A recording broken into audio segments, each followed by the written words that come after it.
nos queda pendiente una clase y vamos a terminar ahora lo que es la parte nos queda pendiente una clase de lo que es sistema nervioso central. Es chiquita, es antiparkinsoniano, y vamos a continuar con la de AINES para ponernos al día y así poder dar el examen durante el tiempo que ya nosotros hemos planificado, para que no se retrasen en lo absoluto.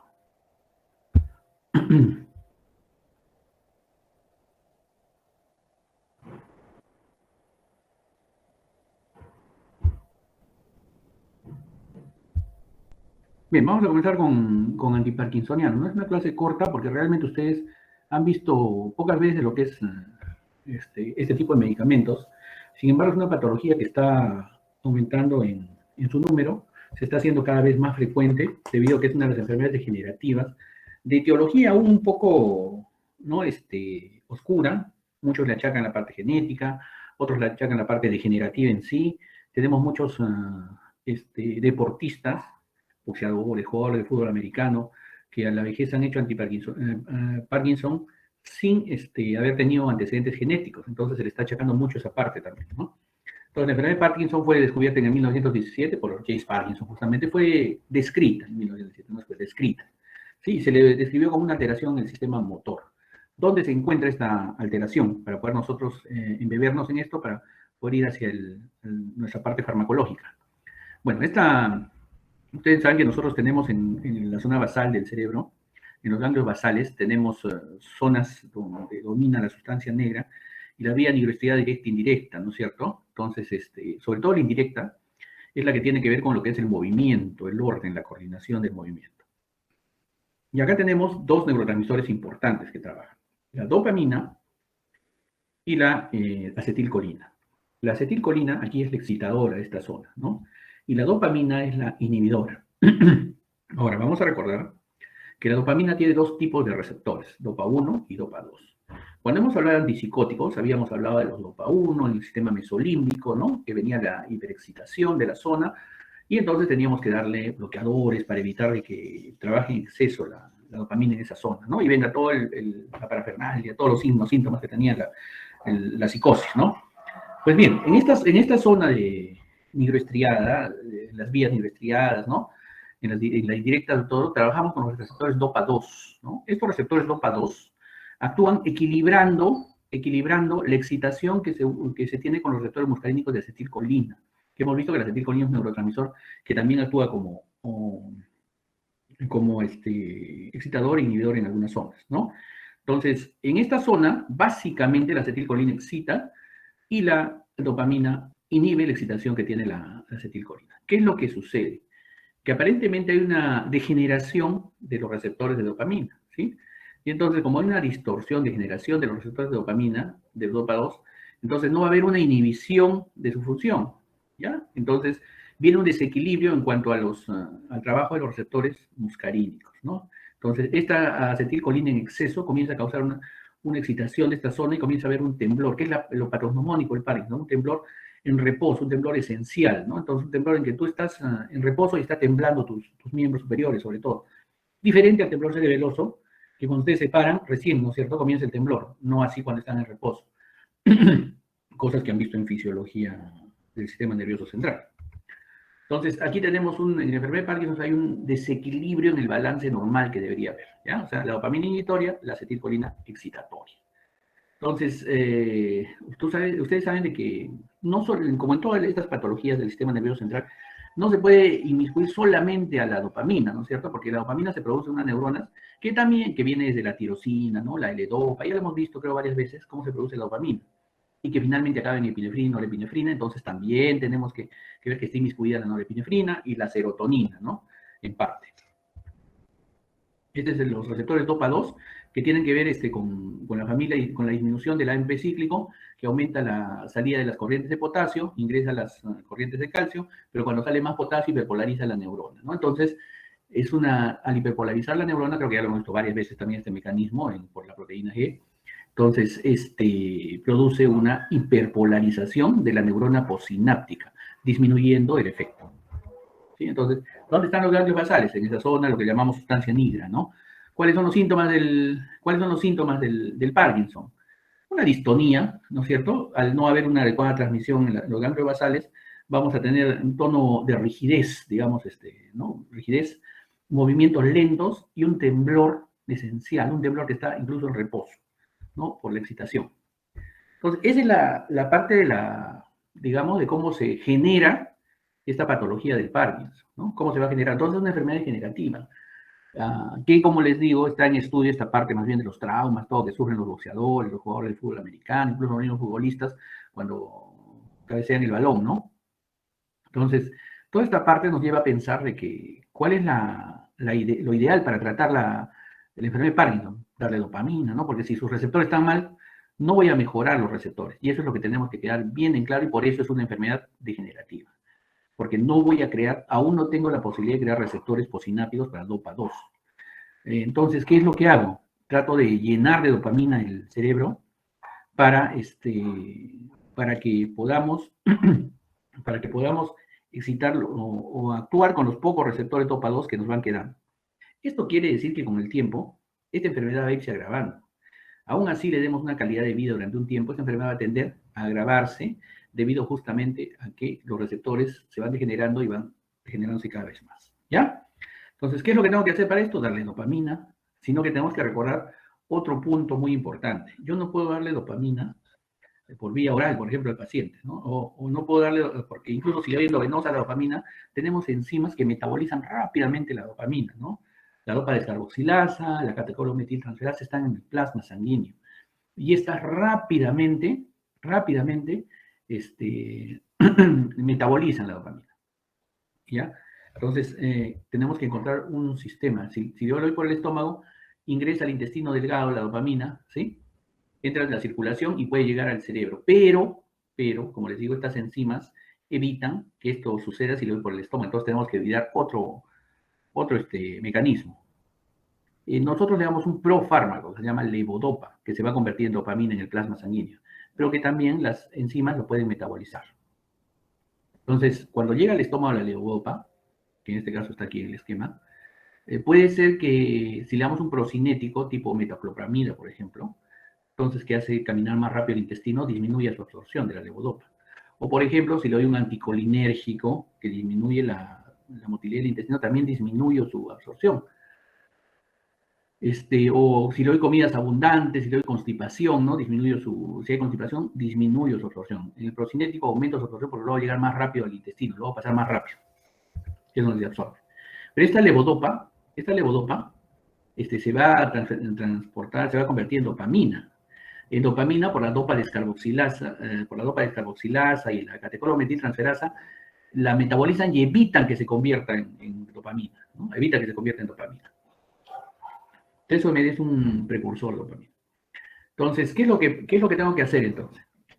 Tengo que hacer que esta droga llegue de alguna manera al cerebro, la levodopa. Y en el cerebro, la levodopa, ya con su dopa descarboxilasa se convierte en dopamina, o su catecolmetiltransferasa se convierta en su precursor de dopamina. ¿Cómo hago para que pase esto?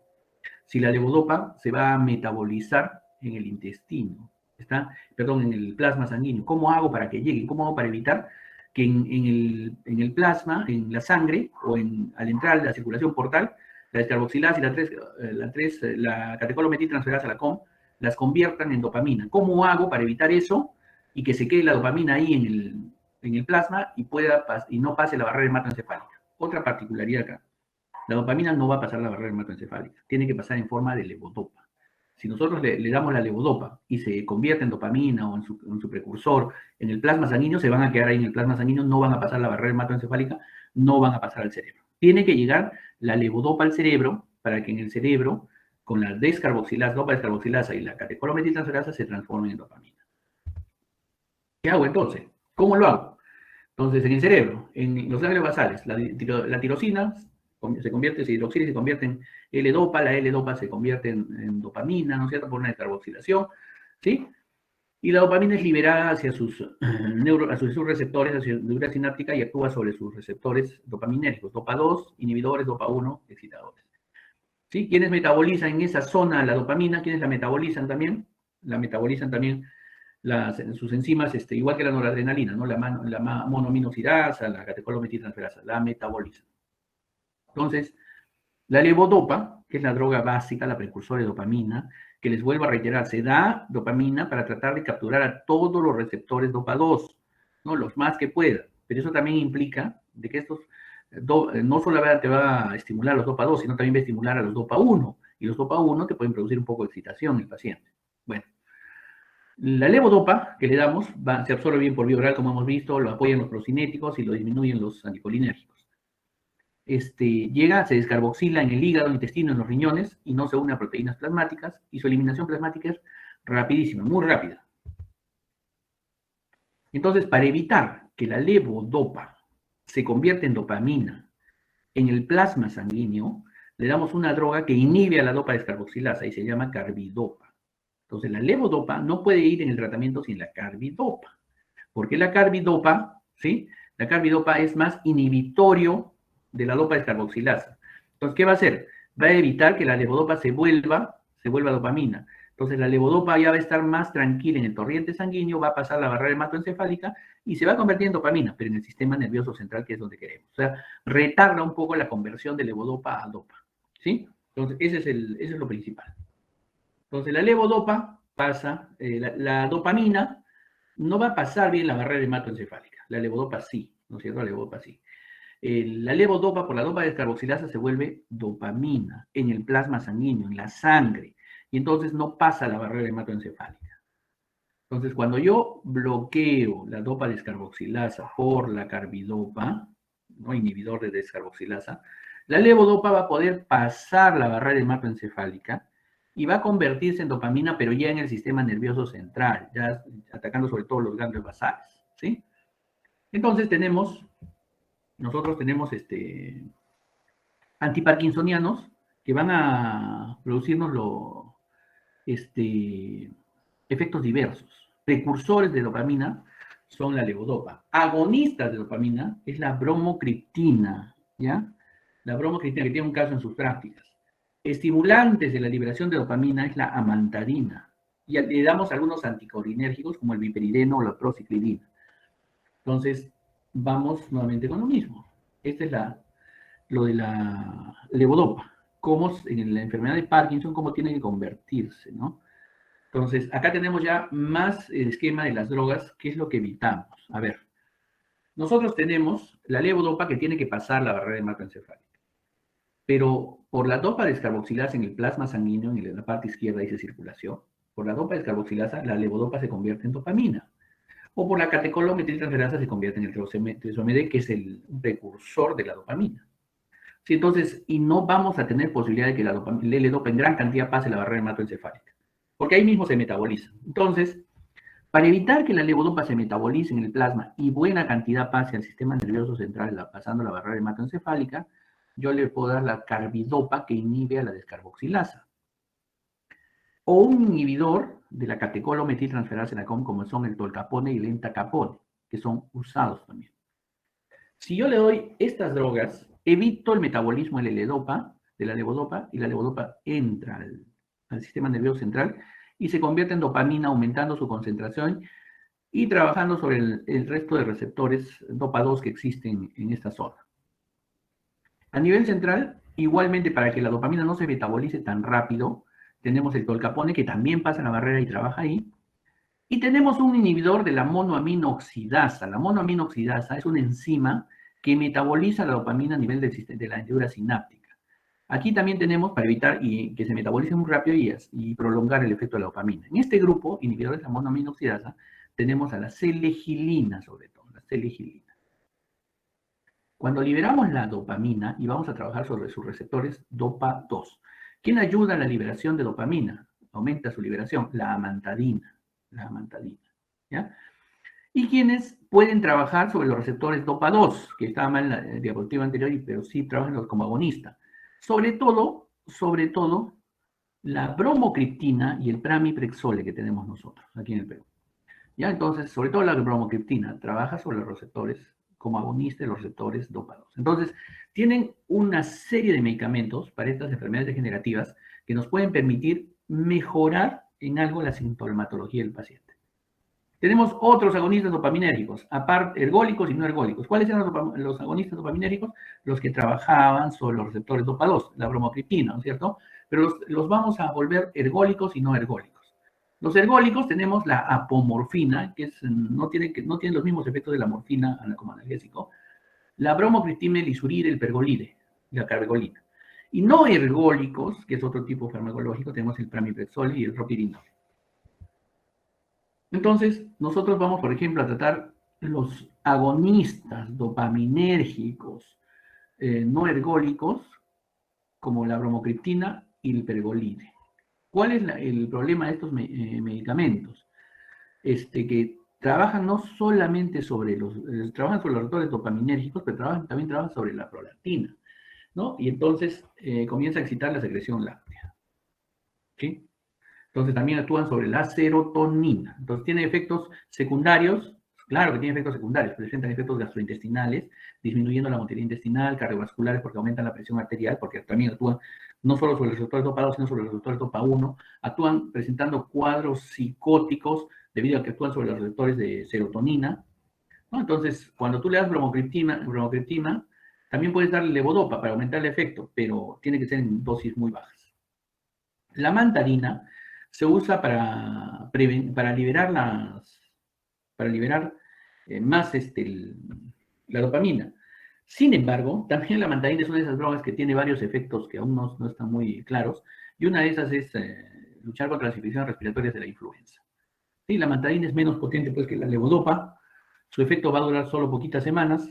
Igual, al tener gran cantidad de dopamina, el sistema nervioso central nos va a producir inquietud, puede producirnos depresión, como han visto ustedes en la psicosis, ¿no es cierto? Irritabilidad, insomnio. Y los pacientes que tienen insuficiencia cardíaca congestiva o convulsiones, no se les puede dar amantadina porque te aumenta la presión. La selegilina, que es un medicamento que inhibe la monoaminoxidasa, que es la enzima que metaboliza la dopamina en la neurona sináptica, entonces aumenta la cantidad de dopamina en esta zona. Tiene un efecto antidepresivo pequeño, pero también tiene varios efectos colaterales la selegilina, porque al aumentar la cantidad de dopamina, también nos produce alteraciones cardiovasculares, gastrointestinales, etc. La tolcapone, que es un inhibidor de la catecolometiltransferasa, que ya hemos visto, ¿no? Que para evitar que se metabolice que la catecolometiltransferasa convierte la levodopa en un precursor de dopamina, ¿sí? Entonces, la catecolometil, el tolcapone actúa no solamente a nivel periférico, sino también actúa a nivel central. Aumenta la concentración de levodopa y la deja que llegue al sistema nervioso central.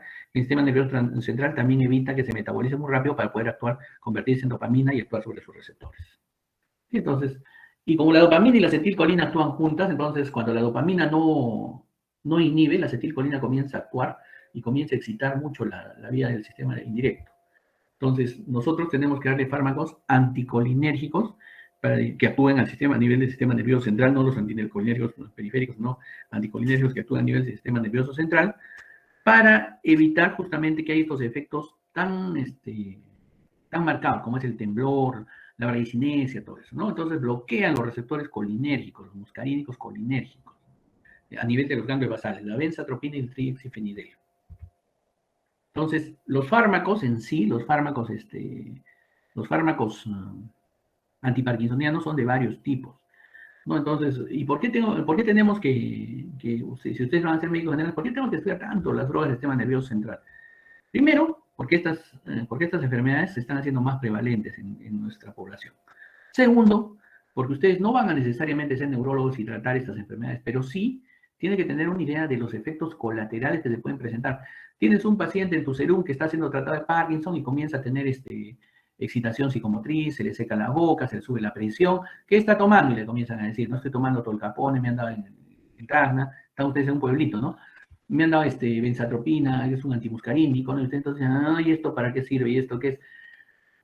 Ustedes van a ser médicos generales al inicio, ¿no? Entonces ustedes tienen que saber cada cosa para qué sirve, ¿no? Entonces tenemos la levodopa, los inhibidores de la dopa descarboxilasa, tenemos la mantadina, ¿no? Los inhibidores del metabolismo como la catecolometiltransferasa, ¿no? El tolcapone, la serigilina, los antimuscarínicos centrales, que son diferentes a los periféricos, pero estos antimuscarínicos centrales también tienen por sequedad de boca, visión borrosa, ¿no? Entonces ustedes tienen ya una idea general de lo que tienen que ver cuando venga un paciente con Parkinson. Entonces, como les digo, no es la idea de no es la idea de nosotros que ustedes vayan a tratar pacientes con Parkinson, pero sí que ustedes tienen que conocer básicamente lo que está pasando con sus pacientes. Es lo que el otro día les decía, por ejemplo, yo soy anestesiólogo, ¿no? Decía a mis residentes, digo, un anestesiólogo en 6 meses ya sabe poner agujas, sabe poner intubar perfectamente, intubaciones difíciles, sabe poner epidurales, raquídeas, bloqueos, ya sabe todo, la parte manual, ¿no? Y entonces un médico, ¿por qué hay gente que no es médico y trata a los pacientes, los farmacéuticos, los químicos, les dan medicina? Todo eso lo pueden hacer cualquier persona. ¿Cuál va a ser su diferencia de ustedes? Ustedes van a saber tratar complicaciones, complicaciones. Si un médico sabe tratar realmente, sabe darse cuenta de la complicación de un medicamento, ese sí es un buen médico. El resto lo hacen todos igual, ¿ya? Entonces tienen que ver eso. Entonces, no es para qué doy esto, para qué doy el otro, les van a dar una receta de un neurólogo a ustedes y sí, le están dando tal cosa, ¿y para qué le hará esto? ¿Qué le producirá esto a mi paciente? ¿No? Entonces, eso les aguza los sentidos. Esa es la idea. Bien, igual, me dan 5 minutos porque vamos a hacer la otra clase de AINES, por favor, que no es muy prolongada tampoco, pero para ponernos al día, ¿sí? Denme 5 minutos un momentito, por favor.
Me voy a grabar.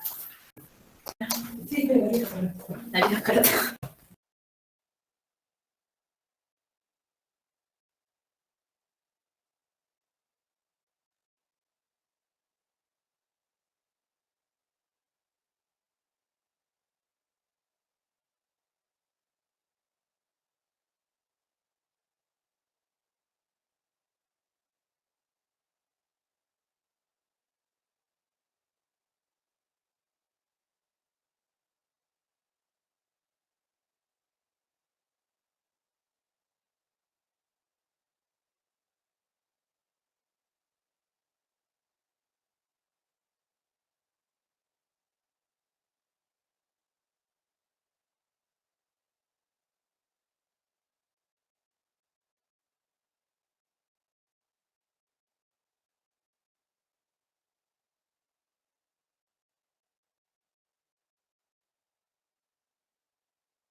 Bien, jóvenes, disculpen que todavía demora un poco.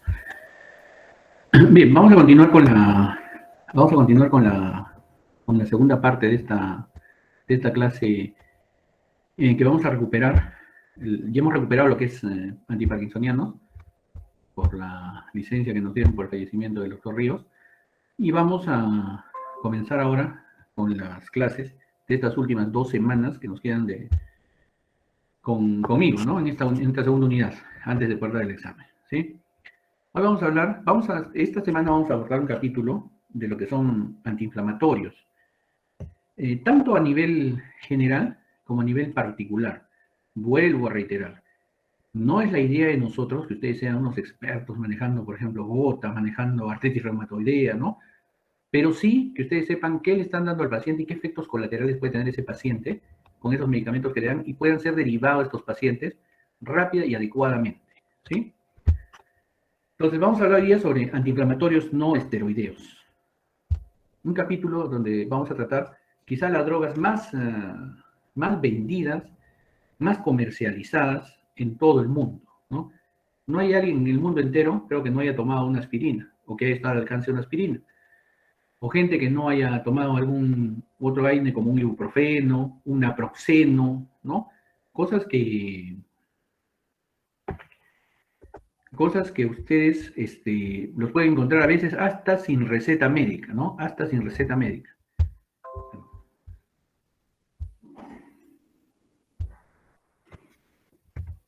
Bien, entonces, los antiinflamatorios no esteroideos son un grupo de fármacos que son muy misceláneos, pero que la mayoría de ellos contienen 3 componentes. Son analgésicos, son antitérmicos y son antiinflamatorios. Y su eficacia, según el grupo farmacológico, puede ser más o menos en una de estas 3 funciones. Sin embargo, estos antiinflamatorios, la mayoría de ellos tienen estas 3 características, ¿sí? La fiebre, la inflamación, el dolor, ¿no es cierto? De estos AINES hay algunos que solo son antitérmicos, otros solo son antiinflamatorios, otros solo tratan dolor e inflamación y otros tratan las 3 cosas, ¿ya?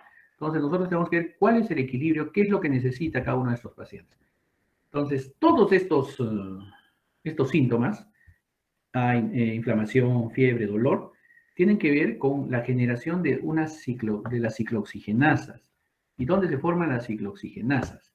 Vamos a ver un momento, pero las ciclooxigenasas son constitutivas e inducibles cuando nosotros tenemos una patología. Entonces, los AINES son analgésicos, pero que se diferencian del capítulo que ya hemos visto antes, hace un par de semanas atrás, que eran los opioides. Los AINES tienen una acción periférica, algunos tienen una acción central muy escasa, muy leve, y los opioides tienen una acción preferentemente central, lo habíamos visto, ¿no es cierto?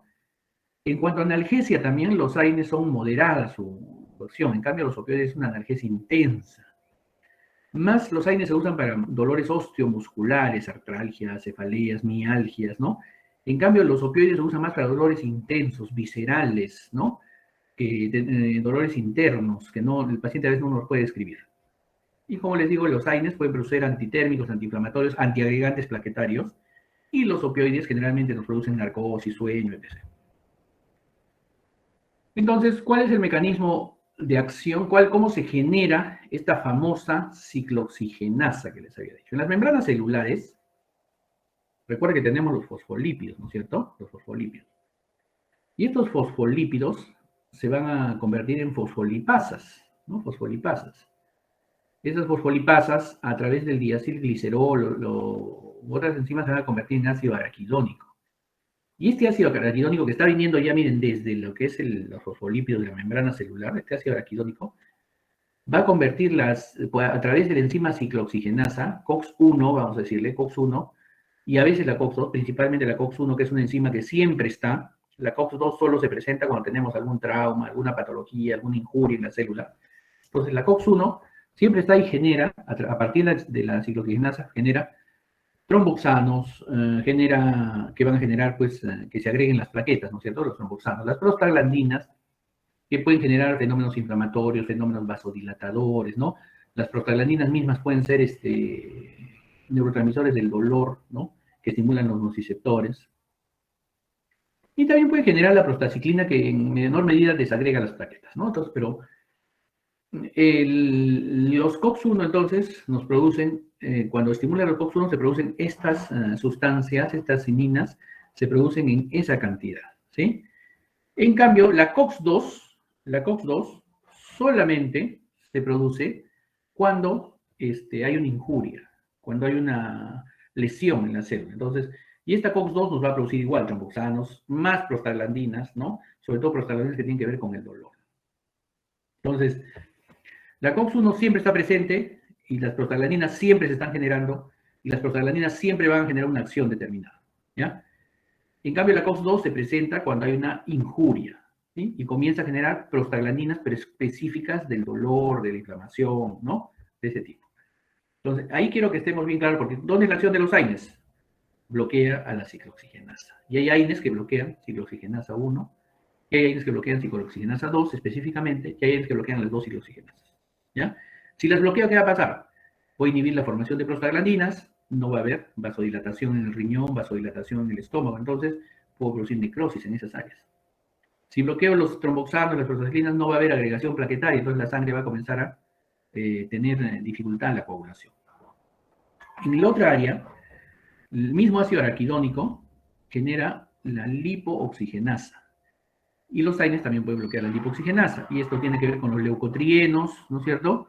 Leucotrienos y las lipoxinas nos estimulan estos la parte de lo que es la broncodilatación. Entonces, cuando yo lo bloqueo por un AINES, puedo producir broncoconstricción, por ejemplo. Entonces, ya tenemos los dos tipos de ciclooxigenasa que pueden ser inhibidas por los AINES. Y también tenemos la forma en que se generan estas ciclooxigenasas. La ciclooxigenasa 1, que transforma el ácido araquidónico en prostaglandinas, prostaciclina, tromboxano, ¿sí? A través de la COX-1, ¿no? Y la COX-2 solamente se presenta cuando hay injuria e induce a la formación de prostaglandinas principalmente, ¿sí? Entonces, la COX-1 es constitutiva, le llamamos, y la COX-2 es inducible, es decir, la COX-1 siempre está presente y la COX-2, la ciclooxigenasa 2, es inducible. Solo se presenta cuando nosotros tenemos una injuria y promueve la formación de prostaglandinas, pero prostaglandinas inflamatorias, ¿ya? También genera prostaciclinas y las prostaciclinas comienzan a producir vasodilatación, es decir, disminuye la formación de prostaciclina para que no haya vasodilatación, para que disminuya la inflamación. Hasta ahí vemos que cuando inhibimos las COX-2 podemos calmar dolor y calmamos inflamación, pero no fiebre. En cambio, las COX-1 pueden calmar, pueden producir antiinflamación, ¿sí? Pueden producir, vamos a calmar la fiebre, ¿no? Y disminuimos la inflamación. Las COX-1, como inhiben también a los factores trombogénicos, al tromboxano, entonces también pueden ser usados como antiagregantes plaquetarios. Entonces acá nuevamente la fosfolipasa 2, el ácido araquidónico, la ciclooxigenasa 1, 2, produce prostaglandinas, prostaciclinas, tromboxano, tromboxano A2, prostaglandinas de diferente constitución. Entonces, los AINES inhiben la prostaglandina. Entonces, ahora vamos a ir hace rato, ahí hemos visto una diapositiva, por qué, por ejemplo, en el estómago produce irritación del estómago cuando tomas mucho tiempo AINES. Y esto sí tienen que saberlo, porque ustedes van a recetar AINES a pasto. Entonces, ¿por qué produce gastritis los AINES? Porque producen la ciclooxigenasa, el ácido araquidónico con ciclooxigenasa produce prostaciclina, ¿no es cierto? Que es un vasodilatador, ¿sí? Produce prostaglandina I, que es vasodilatadora. Y esta va a ir trabaja en el estómago produciendo vasodilatación para que se filtre el líquido a la mucosa gástrica y comenzamos a producir el moco de protección gástrica. Cuando tú le das AINES, bloqueas esta ciclooxigenasa y al bloquearla no produces ya vasodilatación, produces vasoconstricción. No pasa el líquido hacia la mucosa intestinal del estómago, no produce su capa mucosa y entonces comienza a adelgazarse y puede producir primero gastritis, luego una úlcera. ¿Ya? Esa es la razón por la cual es importante que ustedes sepan que los AINES también tienen un riesgo latente. El tromboxano A2 trabaja sobre las plaquetas. La prostaglandina I2 trabaja en el endotelio de la mucosa gástrica y justamente es lo que produce la vasodilatación, produce la filtración del líquido, ayuda a la formación del moco. La prostaglandina E2 produce vasodilatación a nivel del riñón, produce mejor en la filtración tubular y glomerular.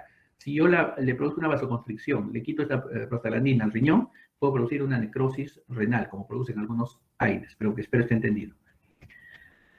Y la COX-2, que se presenta solo cuando hay una hay una injuria. Entonces, inhibe la formación de prostaglandinas, algunos mediadores inflamatorios y de las proteasas, ¿no?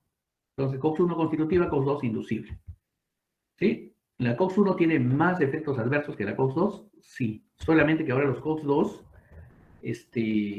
no están muy bien vistos, porque algunos COX-2 han comenzado a producir ya no alteraciones gástricas, ya no alteraciones renales como los COX-1, sino estos COX-2 han comenzado a producir problemas cardíacos, han comenzado a producir arritmias cardíacas, etc.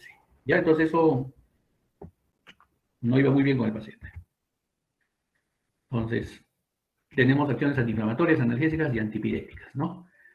A ver, entonces en el sistema respiratorio, cuando nosotros producimos la prostaglandina E, es broncodilatador. Y también había enzimas broncoconstrictoras. Si nosotros bloqueamos las enzimas broncodilatadoras, las prostaglandinas, vamos a producir broncoconstricción. Pero son vasodilatadores la prostaglandina I y la E en el riñón y en el estómago respectivamente. Y esto ayuda a reducir la resistencia y la filtración glomerular, ¿no es cierto? Y la filtración de líquido para formar moco gástrico. Y la prostaglandina I2 inhibe la agregación plaquetaria. Entonces, cuando nosotros en el sistema digestivo inhibimos la secreción gástrica, es decir, no filtra agua, no se estimula el moco, entonces ahí podemos tener serios problemas. Podemos comenzar a adelgazar la capa mucosa, el ácido clorhídrico quema y produce gastritis y después puede producir una úlcera. Ese es el efecto cuando vamos muy largo plazo, los AINES, ¿ya? AINES COX-1, ¿no? Y bueno, la contracción de la musculatura lisa en el aparato reproductor está formada por la prostaglandina I y la F. Cuando le damos mucho tiempo a AINES también disminuimos eso. No está muy probado eso. ¿Cuál es su efecto analgésico entonces? Se utiliza en analgésicas de mediana y baja intensidad, ¿no es cierto? Dolores de dentales, cefaleas, dismenorreas, etc. Algunos AINES penetran la barrera hematoencefálica y llegan a los centros nerviosos y podrían actuar a nivel del sistema nervioso central. Por ejemplo, paracetamol, por ejemplo, metamizol. ¿Ya? Otros efectos que tienen los fármacos farmacológicos de los AINES es que disminuyen la agregación plaquetaria, porque inhiben al tromboxano A2. Aquí tenemos más bien que separar la aspirina, el ácido acetil salicílico del resto, porque la aspirina es irreversible su unión a la plaqueta. La plaqueta dura 7 días, vive 7 a 10 días. Cuando tú le das aspirina, esa aspirina se pega a la plaqueta, porque le das a un paciente que ha tenido infarto, que puede tener una angina, algo, ¿no? Entonces, tú le das eso a la aspirina al paciente, se pega a la plaqueta y esa plaqueta ya no lo va a soltar en los 7 días que tiene de vida. Entonces, la plaqueta no se va a agregar, es un efecto anticoagulante. Esto lo usamos como protector también cuando tenemos pacientes que son posinfartados, todo eso, y que tenemos que tener bastante cuidado, ¿ya? Entonces, ese es el efecto antiagregante plaquetario de la aspirina. El efecto antiagregante,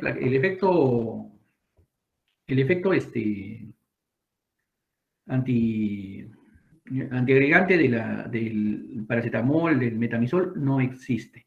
Y el efecto de los otros AINES que no sean aspirina es reversible, es decir, se pega y se vuelve a liberar. ¿Sí? Se vuelve a liberar. Algunos AINES disminuyen la contracción uterina. La aspirina nos ayuda al cierre del ducto arterioso persistente. Eso lo van a ver cuando hagan pediatría, ¿ya? Pero ya saben que la aspirina produce eso. ¿Sí? Y también se ha visto que los AINES, que sobre todo la aspirina, produce un efecto preventivo en el cáncer de colon.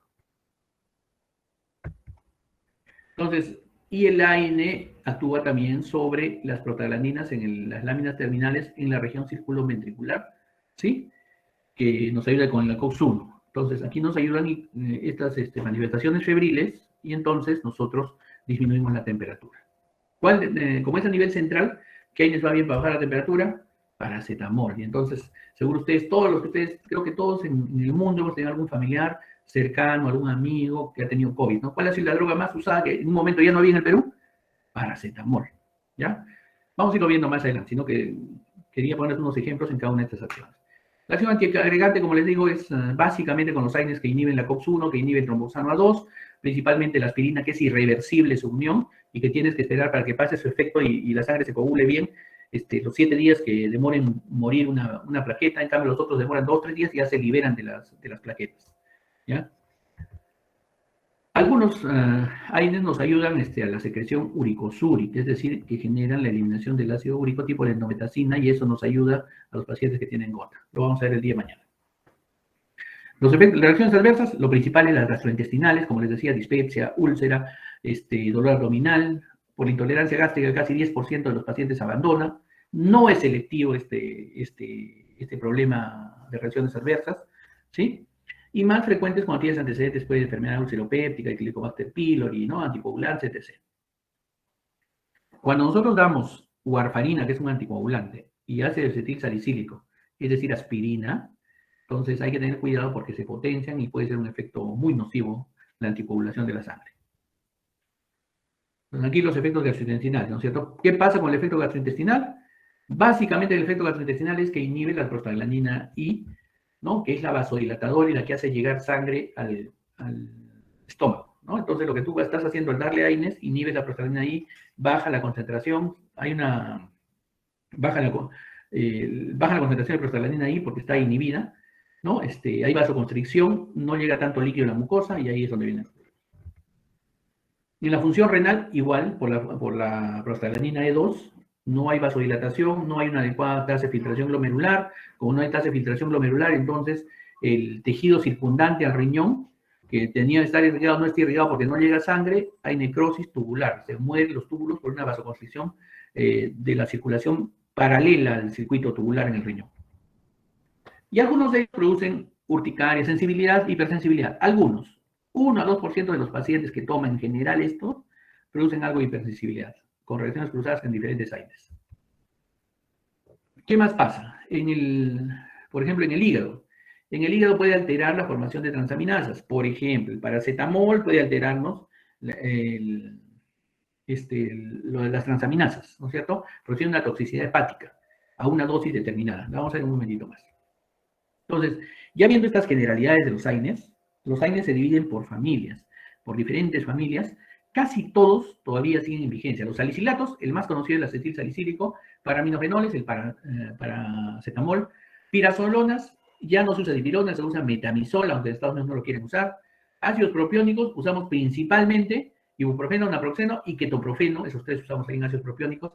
Ácidos acéticos, usamos indometacina, diclofenaco, ketorolaco, ¿ya? Básicamente. Ácidos antianilínicos, el ácido malfenámico ya se comenzó a usar menos, ¿no? Los oxicanes casi no se usan, piroxicante, loxicante, noxicam, etc. Y otros grupos, como la nimesulida, es la que más se utiliza. Entonces, ¿quiénes están con analgesia y que inhiben las prostaglandinas centrales y los COX centrales? Paracetamol y dipirona. ¿Quiénes son los que tienen acción periférica? Todos los años. ¿Quiénes tienen más poder analgésico que el resto? El ketorolaco, los AINES COX-2. ¿Cuáles son los COX-2? Los que inhiben al enzima inducible, que no están en este grupo, los COX-2. Ahorita al final voy a hablar de ellos. La dipirona, ibuprofeno, naproxeno tienen más acción analgésica. Y más acción antiinflamatoria, la indometacina, el ibuprofeno, el naproxeno, el diclofenaco, el ketoprofeno. Entonces, vamos a hablar ahora de algunos AINES, uno por grupo, vamos a ir cogiendo rápidamente también. El ácido acetil salicílico es un ácido acético, pues no es un éster del ácido acético, y que viene en diferentes presentaciones, prolongadas, etc. Es una droga de las más antiguas que tenemos, más de 100 años, ya para los 200 tiene la aspirina. Tiene acción antitérmica, antiinflamatoria y analgésica. Inhibe a las ciclooxigenasas de manera irreversible porque se pega a la plaqueta, ¿no es cierto? Y también produce una anticoagulación, una antiagregación plaquetaria. Entonces inhibe en forma irreversible de la plaqueta y tiene un efecto más o menos prolongado. Entonces, esta aspirina o ácido acetil salicílico tiene efectos renales, puede tener efectos gastrointestinales, es decir, que vaya el paciente teniendo úlcera, etc., todo lo que hemos visto antes, ¿no? También puede presentar la aspirina reacciones adversas como el broncoespasmo, angiedema, urticaria, son hipersensibilidad, ¿no es cierto? Puede ser, en las primeras semanas de vida se ha probado que es teratogénico en animales, no en humanos, se ha probado, ¿no? Entonces, todavía no podemos probar que sea teratogénico en humanos. A veces producen síndrome de Reye como por hipersensibilidad. El paracetamol, en cambio, el acetaminofeno paracetamol, es un fármaco que no es antiinflamatorio, es analgésico y antipirético. ¿Sí? Es un profármaco, el propacetamol es un profármaco hidrosoluble que nos permite ponerle por vía endovenosa para que se convierta en paracetamol.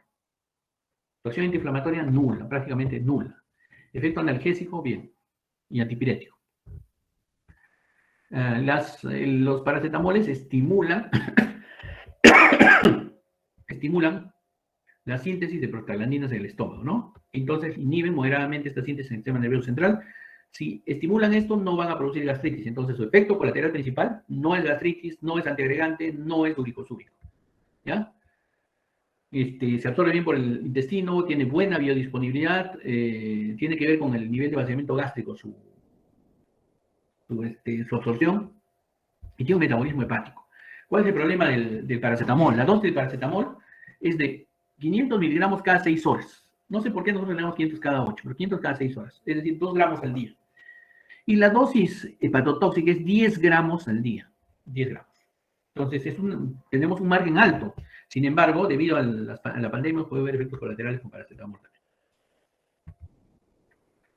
Las pirazolonas, que serían la dipirona, casi no se usa la dipirona en Estados Unidos. Ya ha sido ya un poco, digamos, dejada de lado, ¿ya? Y lo que más se está usando ahora es el metamizol, que es un excelente analgésico, un excelente antipirético, y alcanza más o menos, cuando tú le pones 10 miligramos de metamizol, perdón, 1 gramo de metamizol, más o menos es como 6 a 8 miligramos de morfina. O sea, es un excelente analgésico, ¿sí? Es comparable su analgésico, el metamizol con de la aspirina y es superior al del paracetamol. El paracetamol como analgésico, más o menos, o sea, hacen bastante propaganda, todo lo que quieran ustedes, muchachos, pero por ejemplo el paracetamol nosotros lo hemos usado hace un par de años en sala de operaciones y no nos fue bien, no nos fue bien. Lo dejamos nomás de lado porque el paciente se quejaba de olor a la salida de sala de operaciones con paracetamol endovenoso. El metamizol es menos dañino para la mucosa gástrica que las aspirinas, pero es muy parecido, tiene su efecto en la mucosa gástrica que el paracetamol. Entonces se absorbe por vía oral el metamizol, pero también le puedes dar por vía endovenosa, por vía intramuscular y es bien absorbido, ¿ya? Se metaboliza en el hígado, ¿sí? ¿Y qué reacciones adversas han tenido? Por ejemplo, en las pirazolonas. La dipirona ha producido anemia plástica. Nosotros en nuestro caso de anemia plástica sí, con paracetamol, pero gracias a Dios ya está, creo, controlado. A diferencia de los AINES, vamos a hablar ahora de los ácidos propiónicos, ¿ya? Los ácidos propiónicos. Vamos a ver que tenemos acá varios grupos. Más o menos son moderados, más o menos, ¿no? O sea, hay que darle 2 o 3 gramos de opioides al día, ¿sí? Depende del medicamento que le damos, pero 2 o 3 gramos excesivos, depende del medicamento que le damos nosotros. ¿Ya? Entonces, son similar su efecto a la aspirina, solamente que al hacer antiagregación plaquetaria no nos produce una disminución de la actividad de la plaqueta permanentemente, sino que es reversible. Se usan los derivados del ácido propiónico con dismenorrea, dolor postparto, posquirúrgico, cefaleas vasculares, etc. ¿Ya? Entonces, por ejemplo, es el ibuprofeno, ¿no? El ibuprofeno se da entre 200 a 400 miligramos cada 6 horas, ¿no?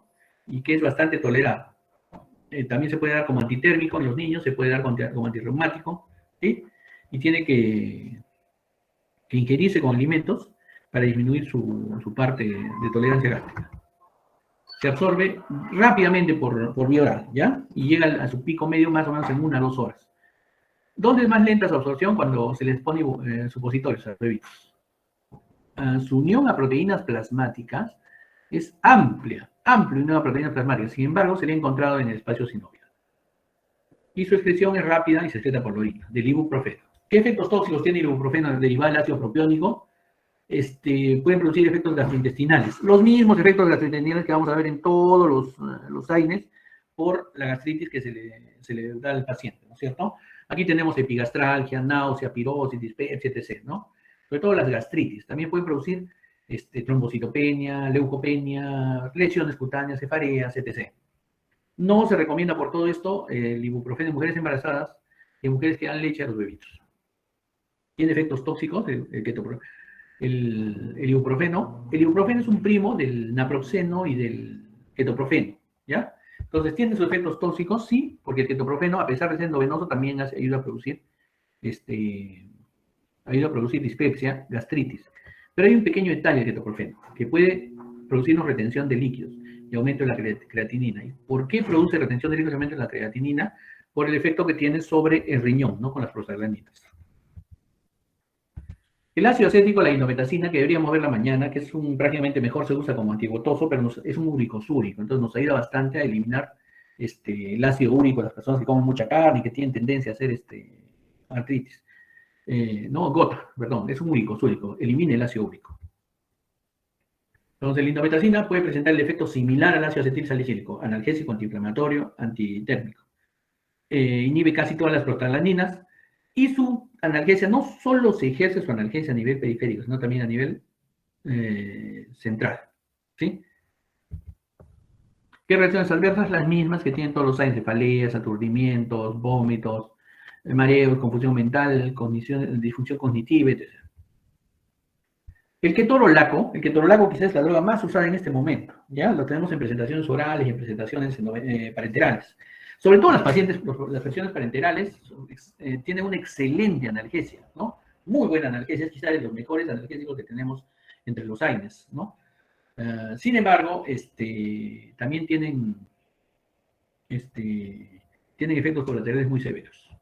Inhibe la agregación plaquetaria, pero de manera moderada, es reversible. ¿Qué es lo que pasa? Cuando le das por vía oral se absorbe muy bien, se absorbe casi 80% y como cualquier droga se disminuye la absorción al momento de la alimentación, ¿no es cierto? Pero cuando tú le das, llega por vía oral llega al pico plasmático en 30 o 40 minutos. Y, por ejemplo, por vía intramuscular en 40 a 50 minutos. Es decir, una hora después llega el efecto analgésico. Se une a las proteínas plasmáticas 99%. Se metaboliza en el hígado y se elimina por la orina. ¿Qué efectos adversos tiene los AINES, el ketorolaco? Primero, que puede producir gastritis, por los fenómenos ya explicados. ¿Sí? Con niños y ancianos puede producir incluso hemorragias gastrointestinales, ¿no? Entonces, es otro efecto adverso que tenemos con el ketorolaco. El diclofenaco es un derivado del ácido acético, tiene amplio uso a nivel mundial, ¿sí? Es un inhibidor de la ciclooxigenasa y es mejor que la indometacina. El diclofenaco también se absorbe por vía intramuscular, por vía oral, por vía rectal, no es igual que el ketorolaco, por ejemplo, ¿no? Entonces, pero tiene el diclofenaco un fenómeno de primer paso y ahí se vuelve el 50% de moléculas. Entonces, solo el 50% pasa a ser la analgesia. ¿Y qué tiene el diclofenaco de reacciones adversas? Como todos, presenta constipación, náuseas, vómitos, ¿no? Puede presentarse un aumento de creatinina, hepatitis, ictericia, etc. Vamos llegando al fin ya con los oxicanes. Un segundo, vamos. Lucho, me acaban de llamar de Locumba, José te voy a llamar. Dice que no nos van a, no, el alcalde no está, el alcalde no está y que nos va a esperar jueves o viernes. Dice, todavía nos van a avisar, dice. Yo bajo ahorita, tengo que conversar, yo bajo. Ya. Listo, entonces el piroxicam, entonces nos produce efectos analgésicos, antiinflamatorios, antitérmicos, antiagregantes plaquetarios, lo mismo que todos. ¿Qué problema hay con los oxicanes? ¿Sí? Inhibe la quimiotaxis, ¿ya? Libera enzimas lisosómicas, disminuye la agregación de neutrófilos. Entonces lo usábamos mucho para artritis reumatoide, por ejemplo, por esta acción. Sin embargo, también disminuye la alteración en el cartílago, las cosas. Y este efecto hace que lo estemos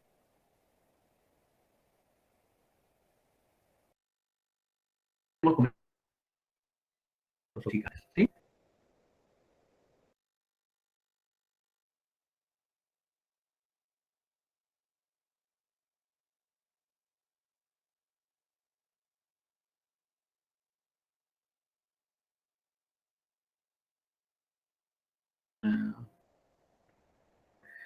Ya hemos visto exactamente cuáles son sus diferencias con el resto de analgésicos. Estos AINES COX-2 son diferentes. Estos AINES COX-2 les llamamos COX-2 porque bloquean a la enzima ciclooxigenasa 2 inducida, no solamente cuando hay una injuria. La ciclooxigenasa 1 está presente siempre. La ciclooxigenasa 2 está bloqueada con la inducción se presenta la inducción cuando hay una injuria. Entonces nosotros con los COX-2 la bloqueamos. ¿A quiénes bloqueamos? Bloqueamos a las prostaglandinas inflamatorias, bloqueamos la inflamación, bloqueamos el dolor con un poquito de analgesia, ¿ya? No son antitérmicas, no son antiagregantes. Pero como bloqueamos prostaglandinas inflamatorias y no bloqueamos prostaglandinas que producen vasodilatación en el estómago, en el riñón, en teoría, jóvenes, no pueden producir gastritis, no producen insuficiencia renal, como habíamos conversado, ¿no? Por ejemplo, el ketorolaco, en 7 días de tratamiento, el ketorolaco te puede producir necrosis tubular aguda. Entonces, estos no. Estos COX-2 en teoría no te producen eso. Sin embargo, se ha visto en Estados Unidos, no hemos visto mucho nosotros acá, que con algunos tipos de COX-2, les supongo solo un tipo ahí de rofecoxibra, pero con algunos otros tipos, otros nombres comerciales, comenzaron a presentarse alteraciones de patologías cardiovasculares, dolor, infartos, arritmias severas. Eso hizo de que nosotros tengamos que tratarlos de otra manera al paciente. Y se fueron retirando estos medicamentos. Han quedado algunos medicamentos tipo rofecoxib, tipo celecoxib, sobre todo para tratamientos de dolores crónicos, es decir, dolores donde vas a tener que tomar toda la vida y si le das muchos AINES comienzan a producirte gastritis, ¿no? Molestias. Entonces, la artrosis, artritis, la gota, las dismenorreas pueden tomar su rofecoxib y no les malogran el estómago. Porque los otros, si tú le das durante mucho tiempo, ibuprofeno, naproxeno, los oxicanes, diclofenaco, lo que hemos estado viendo, ketorolaco, pueden producir gastritis, insuficiencia renal, etc. ¿No? Esta no, en teoría. Hemos sacado los que en estudios multicéntricos ya no producían muertes súbitas y nos hemos quedado con unos cuantos COX-2 nomás. Hay algunos COX-2 como rofecoxib que está acá, el celecoxib que estamos usando todavía, el toricoxib que todavía se usa, ¿no? Pero ya no son tantos porque en un momento hubieron muchos. ¿Cuáles son otras desventajas de estos COX-2? Que son muy costosos, ¿no? Entonces el tratamiento prolongado con estos es costoso. Antes de cortar, hay una cosita nada más que leí hace poco y que me olvidé de comentarles. Los oxicanes, como les digo, el piroxicam, ¿no? Estamos sacando ya del esquema de tratamiento crónico porque te producía alteración en los cartílagos y todo eso. Entonces, pero hay un oxicam que es tipo COX-2 con algunas acciones COX-1. Entonces es ideal, se llama meloxicam, que no lo he colocado, meloxicam. Ya que justo me acordé que tenía que comentarles. Bien, jóvenes, ¿alguna pregunta, duda de los AINES?